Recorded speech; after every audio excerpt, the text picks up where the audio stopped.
tell us about that and what it was like being in prison during those 3 weeks. Yeah, at first, thanks, Diane, for having me. Actually, I participated with the We Want to Live movement in 2019 because of the disastrous economical conditions in Gaza and simply because we wanted to overthrow Hamas. But we didn't have the dare to say that publicly because of the consequences of such things. So we hid behind the slogan of we want elections, or we want a reconciliation between Hamas and Fatah that can result in an elections for the Palestinian people. Unfortunately, Hamas responded by sending their militia against us and beating whatever they saw and arresting as much as they could. In a single day, they arrested not only me, but 3,000 Gazans. I was a captive for 3 weeks and I was tortured, humiliated, and thankfully, my family managed to pay the bribe for Hamas's officials to get me out of jails. But those who didn't manage to pay the bribe stayed there for more than 10 months. And actually, I wasn't only imprisoned by Hamas once. I was imprisoned twice. The second time was in 2023 when we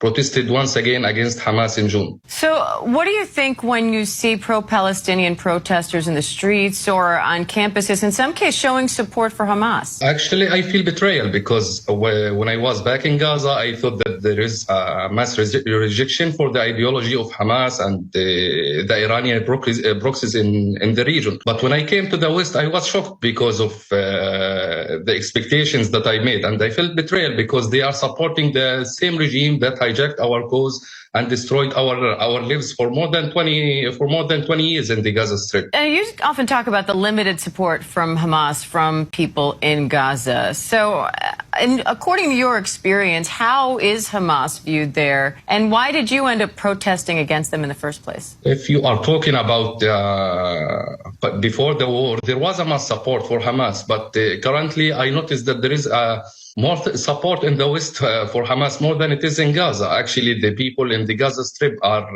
upset of Hamas and they want a change in the regime because they ruined our past, they ruined our present, and for a better future they must go. The most recent statistics that came from the Gaza Strip showed less than 10% as a support for the military wing of Hamas. So the people are pissed off, but unfortunately the people in the West are supporting this regime, creating a status of chaos in the West for no reason. So what do you think are some of the biggest misconceptions about this war and about what it's like there in Gaza? Actually, it's disastrous. The war is disastrous and the people in the Gaza Strip are suffering from almost everywhere, whether that was from the IDF bombardment or from Hamas's terrorism, because what the people in the West don't know that is that Hamas is almost killing 2 or 3 Palestinians at least a day since the war started. And those people are simply criticizing Hamas or against the war or simply calling Hamas to release the Israeli hostages so this war can end. So what I want to say to the people in the West that there is a way to support the Palestinians without supporting Hamas. Actually, if you are going to support Hamas, you are going against the Palestinians.